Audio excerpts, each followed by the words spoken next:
বিসমিল্লাহির রহমানির রহিম। আসসালামু আলাইকুম। Welcome to my another blog video Farzana's lifestyle. আজকে আমি শেয়ার করব কিভাবে আমি আমার ছোট বেবিকে চিকেন খিচুড়িটা রান্না করে খাওয়াই। এই চিকেন খিচুড়ি মেক করাটা heavy easy. So let start. এই জন্য আমি একটা ছোটো পাতিল নিয়েছি। অ্যাকচুয়ালি আমি আমার ছোটো বেবির জন্য যেটাই রান্না করি না কেন ওর রান্নার সব কিছুই আমি আলাদা রাখি, কারণ ও ঝালটা খেতে পারে না। এখানে আমি চাল আর দুপুরের ডাল ইউজ করেছি, মসুরের ডাল আর মুগ ডাল। সব কিছু একসাথে আমি খুব ভালো করে ধুয়ে নিয়েছি।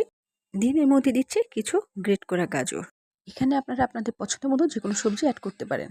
দিন এর মধ্যে দিব চিকেন কিউব, যেটা ভিডিও আমি আগেই শেয়ার করেছি আমি কীভাবে চিকেন কিউবটা ফ্রোজেন করে রাখি। এবার এর মধ্যে আমি কিছু হালকা মশলা ইউজ করব। অ্যাট ফার্স্ট দিচ্ছি সামান্য হলুদের গুঁড়ো, সামান্য ধনিয়া গুঁড়ো, সামান্য জিরা গুঁড়ো। দিন এর মধ্যে অ্যাড করব ছোট 2 টুকরো তেজপাতা, 2 টুকরো দারচিনি আর 1 টুকরো ছোট বা সাদা এলাচ। আরও দিব পরিমাণ মতো লবণ আর সামান্য কুকিং অয়েল। এবার সব কিছু ভালো করে মিক্সড করে হালকা একটু ভেজে নিব।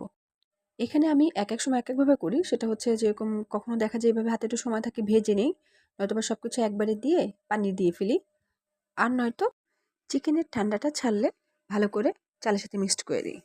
আজকে আমি ভেজেই দেখাচ্ছি। আমার ভাজাটা হয়ে গেছে। এবার এর মধ্যে আমি পরিমাণ মতো পানি দিয়ে দিব।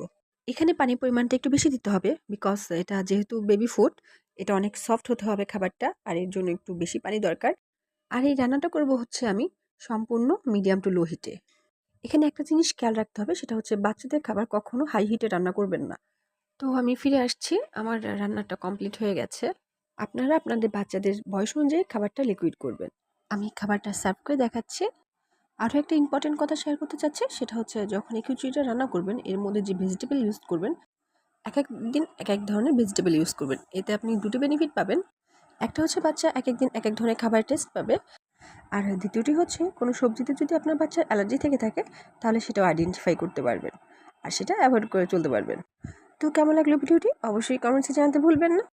ভালো থাকবেন। আল্লাহ হাফেজ।